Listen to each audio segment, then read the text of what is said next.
So I hope you have all enjoyed the bank holiday. I think we're fewer today probably because there is a bank holiday, but I'm just still letting people in. So I'm in my mother's sitting room, hence the furnishings and the flowery carpet are different. Some of you who joined me during lockdown in 2020 when I started teaching on Zoom might remember this because I lived for 5 months with my mother so that she wasn't on her own. And this is actually where the classes started. So here we are again. And in the background, we've got my mother's dog, Honey, who's joining me. She's got 3 legs. And it's very nice to have her in the yoga session too.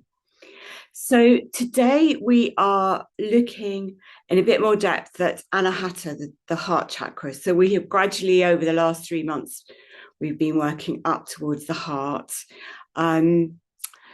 Each chakra is important. It's very tempting to say one is more important than the other, but that's not true. They're all important, but they each have their own meaning.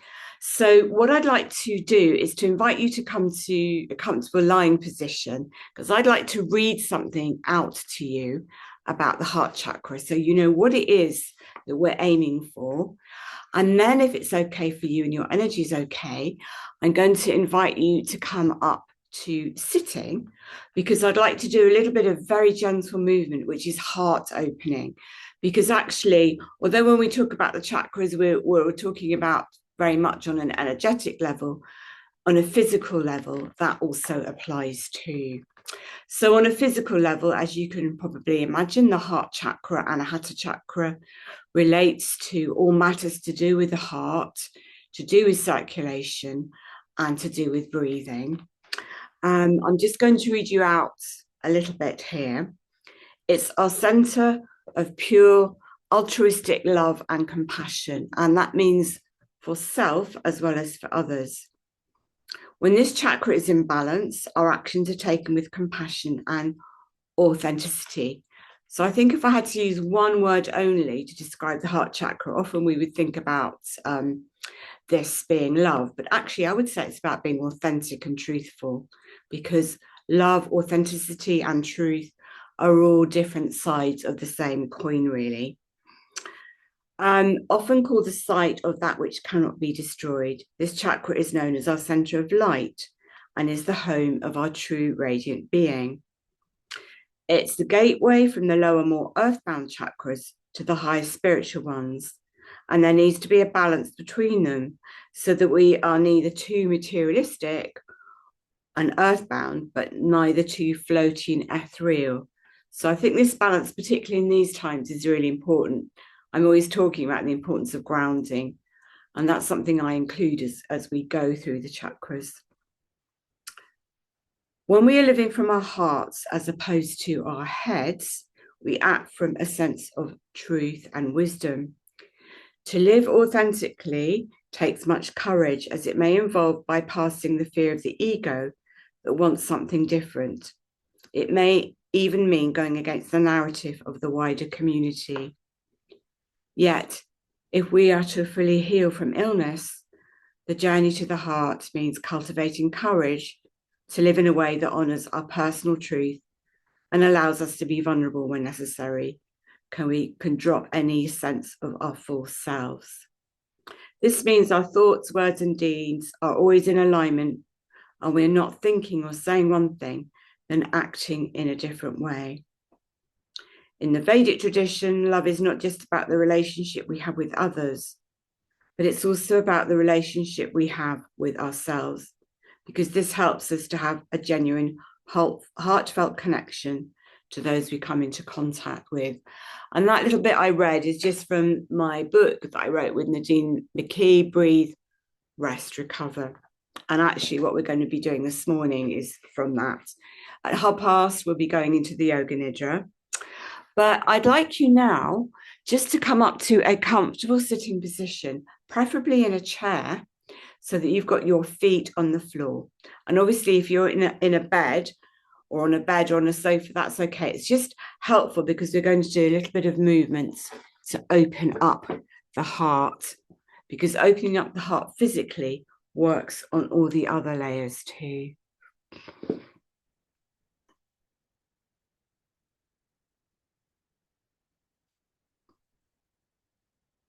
So just start by coming into your body. I invite you to close your eyes for a moment and to just think about grounding first. So feel your feet and feel your bottom and feel any points. If you're not sitting and you're lying, just feel where you're connected with your surface and just observe how that is for you.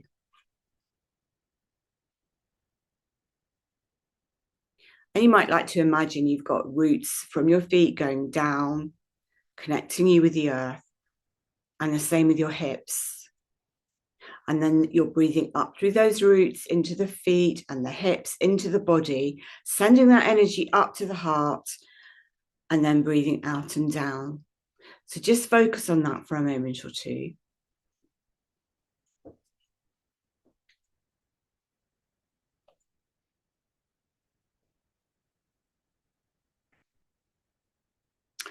And then just take a moment and become curious about how you're feeling.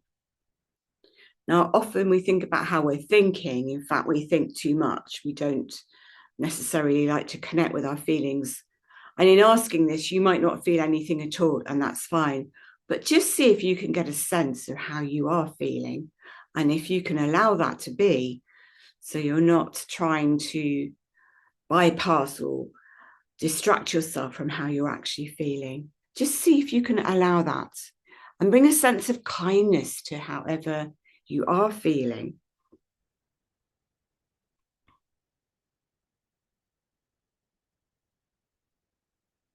And try not to judge anything. Try to just allow everything to be as it is. Try to bring kindness to your state of being so you're not resisting anything. And then observe how your physical body is. Again, see if you can bring a sense of kindness rather than resistance to this.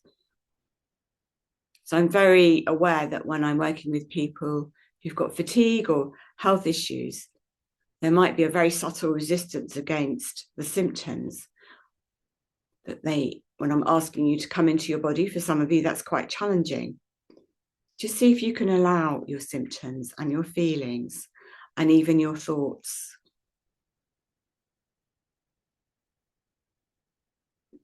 And then take a moment or two to become aware of your breathing. And if you can, breathe through your nose.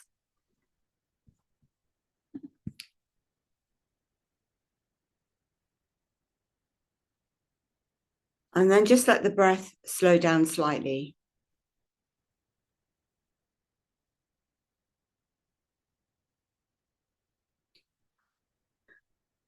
And then in a minute, we're going to do heart breathing. We're just going to do some coherent breathing, samana breathing. So one hand to the chest, the heart, the other on just below the belly button. And you're going to breathe into the hand that's on the navel. And the hand on the heart is relatively still.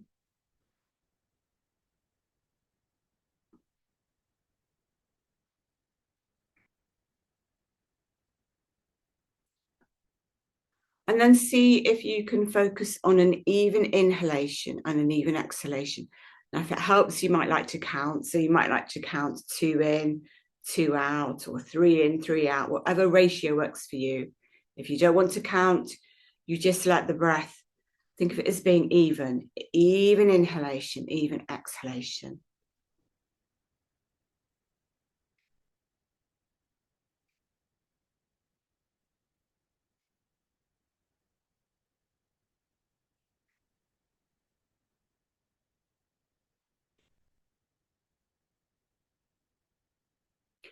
And then drop your hands down. We're just going to roll the shoulders a few times. We're doing it slowly and we're drawing the shoulder blades together. And as you do this, I'd like you to think about lifting and opening the heart. So your awareness is at your heart.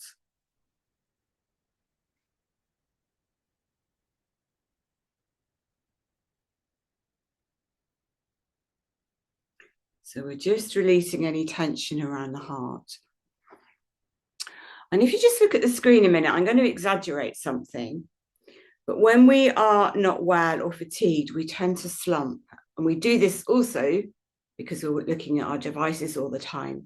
So coming into a yoga class, even one as gentle as this, just reminds us to lift up the heart, draw the shoulders away from the ears. And it just makes us think about our posture, which is why sitting, yoga from sitting, can be very important too for the posture. And then just to help with this movement a little more, we're going to do seated cat, if this is okay for you. So take your hands onto your knees.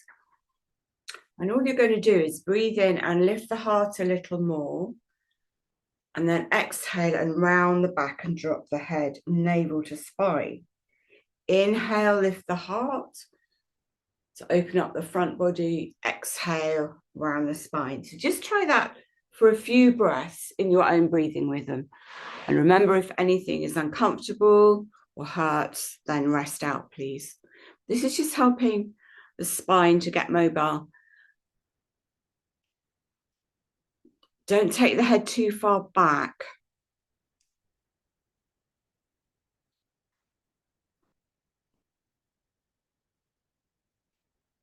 And then come back to sitting. And then we're going to do take a mudra. A mudra means a hand gesture. So you all know the Namaste mudra, which is the hands together. So I'd like you to do this, but then soften the palms. So it's almost like there's a hollow between them. This is called Anjali mudra. And then just rest your palms with Anjali mudra at your heart. Close your eyes. And I want you to listen and see if the heart has a message for you. And if it doesn't, that's fine. But just see as you begin to become quieter, is your inner wisdom, your heart, is it saying anything to you that you need to pay attention to? So just spend a moment or two listening in.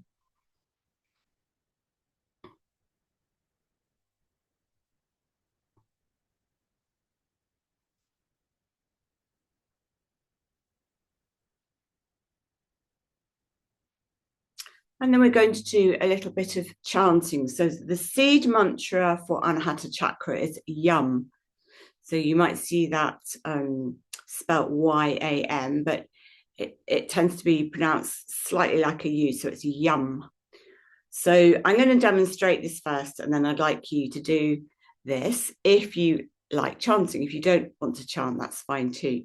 So this time we're going to take one hand to the heart, the other on top. And we're going to just imagine that we are chanting to our heart. So it's like this. Om yum, yum, yum. Let's do that together 3 times, but your own breathing rhythm, your own pitch. So you might be higher or lower, and you might need to take a breath if you like.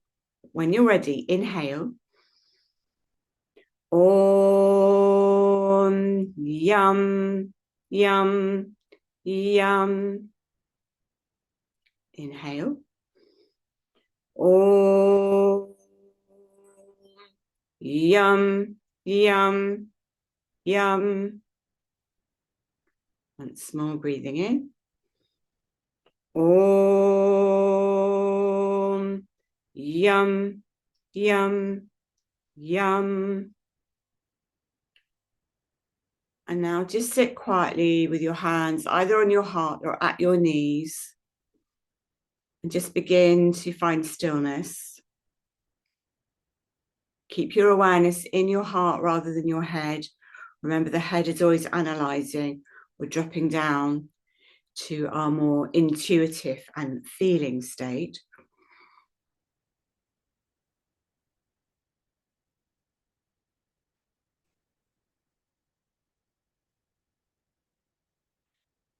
And then we're going to repeat the chant if you would like. We're going to do it by hugging ourselves.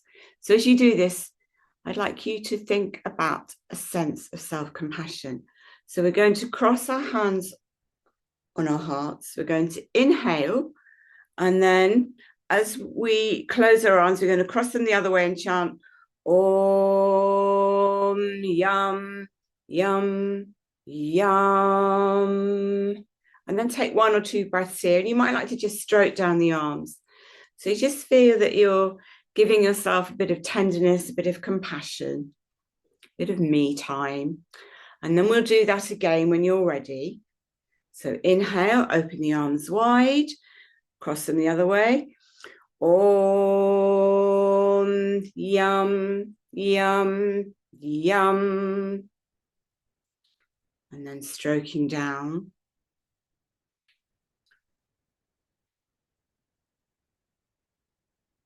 We'll do that twice more in your own breathing rhythm. So when you're ready, you might like to do that with me. Inhale.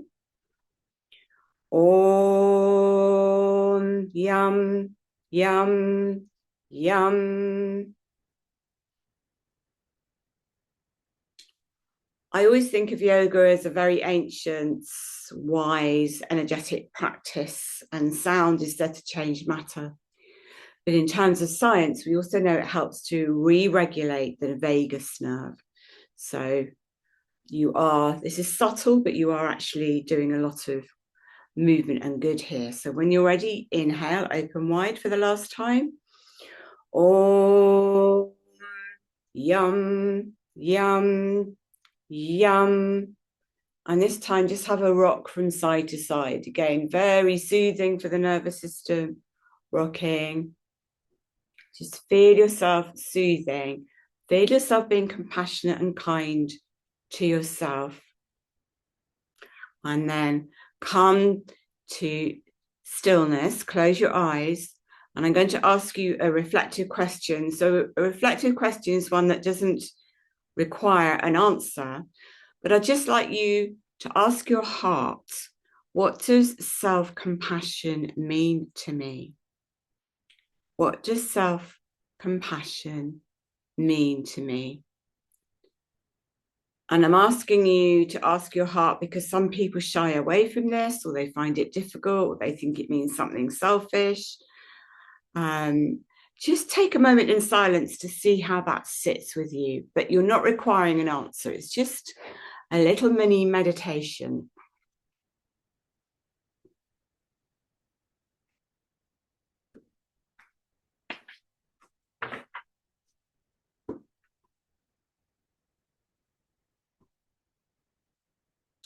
And now we're going to keep the awareness drop to the heart, and we're going to inhale and exhale out through the heart.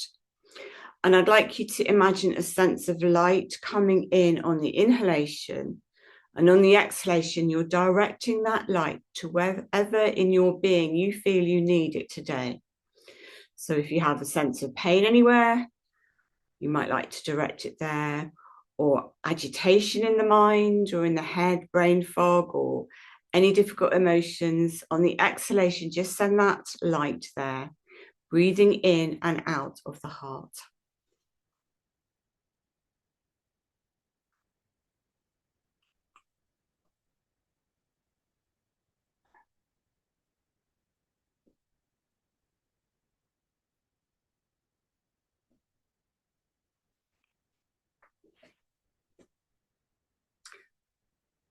And now I'd like to invite you to come down to lying, but if it's okay for you, I'd like you to lie on your front, lie prone. Obviously, if that's not okay, you can modify. And if you like, you might like to place a cushion under your hips or a folded blanket or anything that makes you feel comfortable. I have 2 ways that I suggest when you lie on your front. So you either rest your hands, your forehead on your folded palms, or you take your head to one side, arms either side of the body. So you just rest in a way that feels comfortable for you.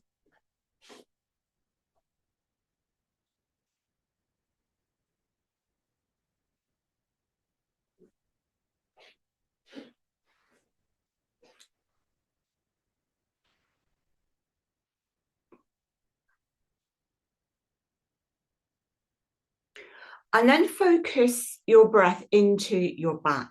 So imagine that you're breathing in and out of your back.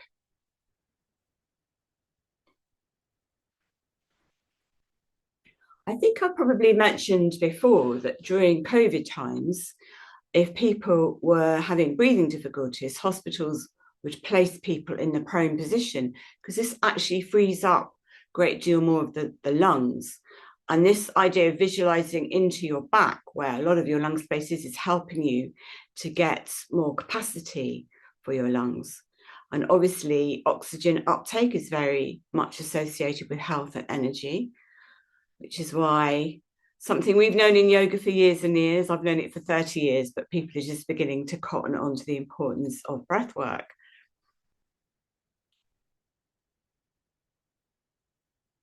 And again, you might like to use this ratio of an even inhalation and even exhalation.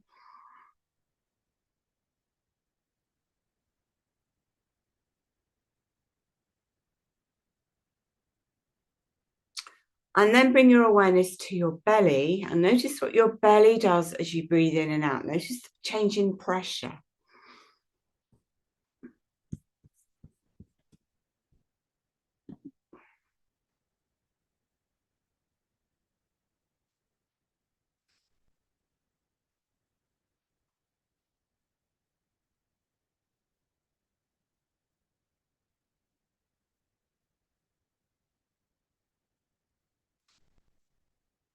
And now we're just going to do one very simple posture, which is a Sphinx, which really should not take any energy. But as always, if you would rather just like resting and breathing into your back, that's fine.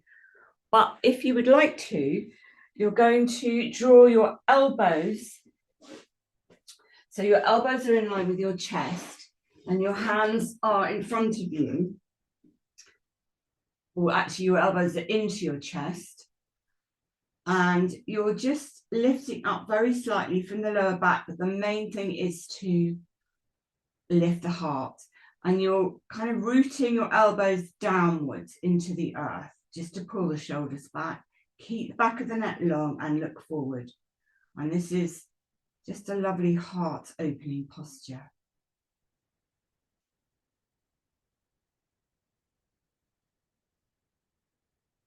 And you'll feel a slight contraction in your lower back. If that's too strong, come down more. And then when you're ready, come back to resting.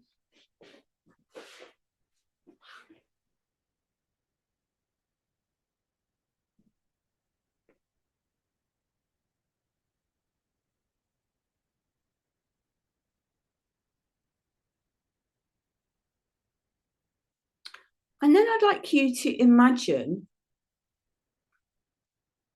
that all the people you've ever loved, still love, are coming into your space and they're sitting around you in a circle. And you can place here anybody you would like. So that might be friends, it might be family, carers, might be pets. And just feel that they are sending you their love and goodwill. This lovely kind of light benevolence is bathing your body. And you're breathing this in. So it's like a circle of care around you, keeping you feeling safe and warm. And you're breathing it in, breathing it out.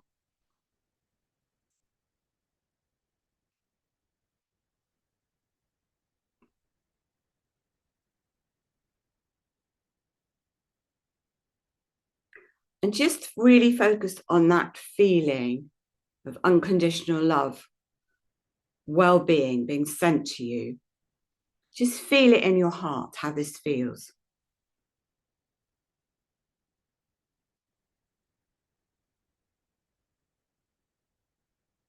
And just feel that you're absorbing love into your whole being as you inhale.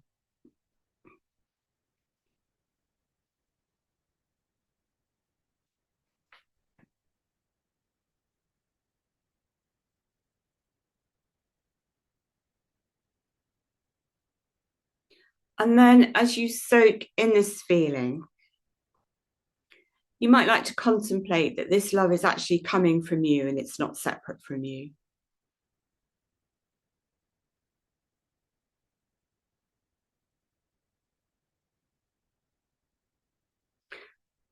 And if you're able to, direct this love to yourself from yourself. And if love is too much to access, it might be kindness or even acceptance, knowing that you too are worthy of love. You're not separate from anything. You are part of all that is, and you are fully deserving of love and attention.